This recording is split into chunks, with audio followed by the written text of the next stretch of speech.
خوش نصیب وہ والدین جن کے بچے مکاتب جاتے ہیں اور سیکھتے ہیں، خوش نصیب وہ والدین جن کے بچے مکاتب جا کر دینیات سیکھتے ہیں، اپنے احکام سیکھتے ہیں، وہ مجبور نہیں کسی ہم دست پھیلائے۔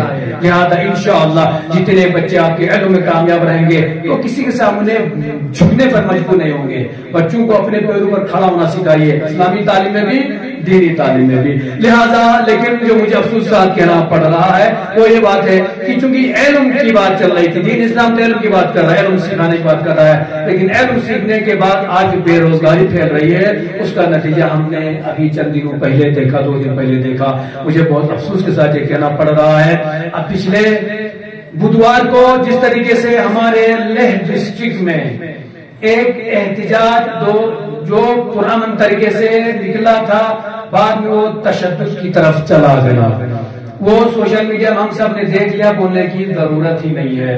لہذا میں اپنی قوم کے جوانوں سے، ہمارے پڑھے لکھے غیور جوانوں سے کہنا، چونکہ وہ اس میں زیادہ تر اسٹوڈنٹ شامل تھے، میں جوانوں سے کہنا چاہوں گا، اگر آپ نے تعلیم سیکھا ہے تو یقیناً آپ کی محنت کا پھل آپ کو ملے گا، لیکن یہ کوئی راستہ ہی نہیں ہے کہ آپ اپنا احتجاج کرنے کا ہمارے پاس رائٹ ہے، ہمارا ہندوستان کا قانون سکھاتا ہے کہ ہم اپنے حق کے لیے احتجاج کریں، لیکن ہمارا قانون اور ہمارا اخلاق اور کردار یہ نہیں سکھاتا کہ ہم تشدد کی طرف جائیں۔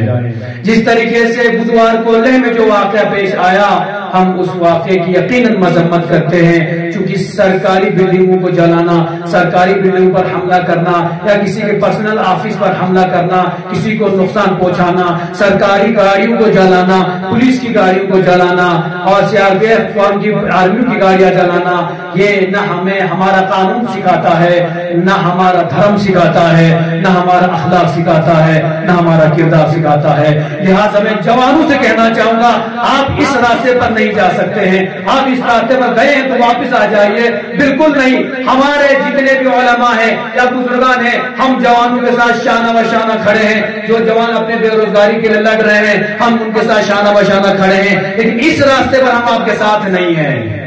آپ پرامن طریقے سے احتجاج کیجئے، پرامن طریقے سے مطالبہ کیجئے، اپنی باتیں حکومت کے سامنے رکھیے، یقین ہم آپ کی باتوں کو بھی ہمیشہ رکھتے ہیں اور رکھتے رہیں گے، لیکن آپ اس طریقے سے متشدد طریقے سے رکھنا چاہیں یہ مناسب راستہ نہیں ہے۔ لہٰذا میں گزارش کروں گا جوانوں سے، خدا را امن و شانتی کو برقرار رکھیے۔ لداخ کی جو ایک پہچان تھی ہماری امن و شانتی کی، لہذا یہ ہمارا اصلی چہرہ نہیں تھا، ہماری تو پہچان امن و شانتی کے ذریعے سے تھی، لہذا اس امن و شانتی کے ماحول کو برقرار رکھیے اور اس کو پھر سے واپس لائیے۔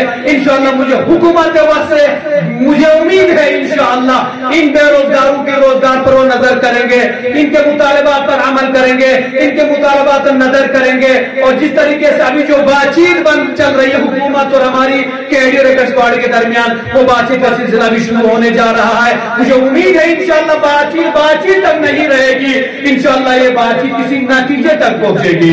حکومت سے بھی میں یہ کہنا چاہوں گا، ہمارے حکومت وقت سے بھی، ہمارے تمام نیتاؤں سے بھی ہم یہ کہنا چاہیں گے، خدا را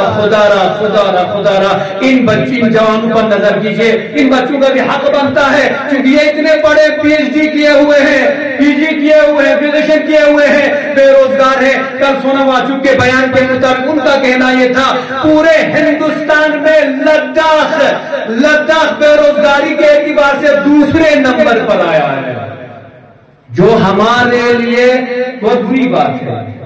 لہذا اگر آپ سمجھتے ہیں کہ ہم نے یوٹی دے کر لداخ کو بہت آگے نہیں لے گئے ہیں، لہذا بے روزگاری زیادہ ہو رہی ہے۔ جب بے روزگاری زیادہ ہوگی، کوئی جملہ مشہور ہے نا، بیکاری سے تو بیماری اچھی ہے، جب لوگ بیکار ہوں گے تو وہ غلط راستے پر جائیں گے جیسے کل گئے ہیں۔ میں التماس کروں گا حکومت وقت ہمارے مودی سرکار سے کہ ہمارے ان جوانوں کے مطالبات پر نظر کریں اور ہمارے لداخ کے جو 4 ڈیمانڈز ہیں اس پر نظر کریں۔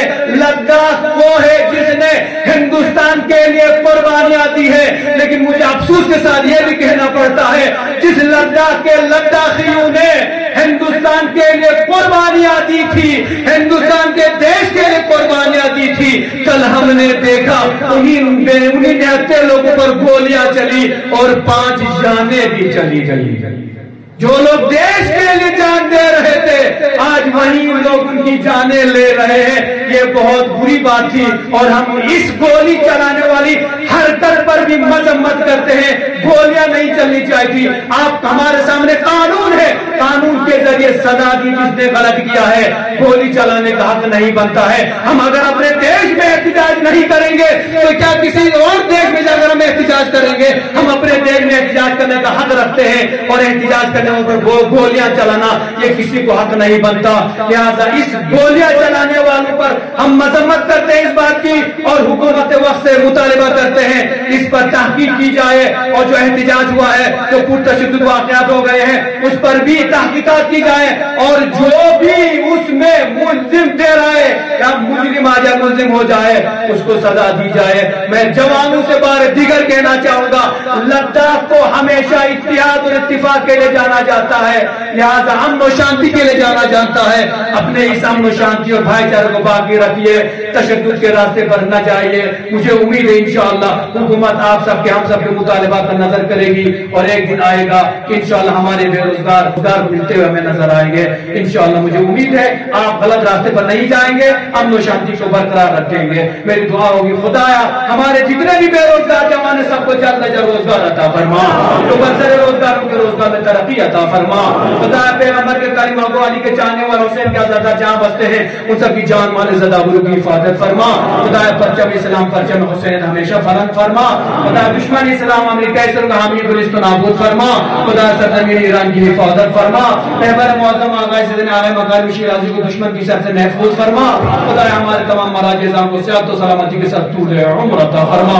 خدایا امام زمان علیہ السلام کے ظہور میں تعجیل عطا فرما. ہم سب کو امام کے اعوان و انصار میں شمار فرما. ربنا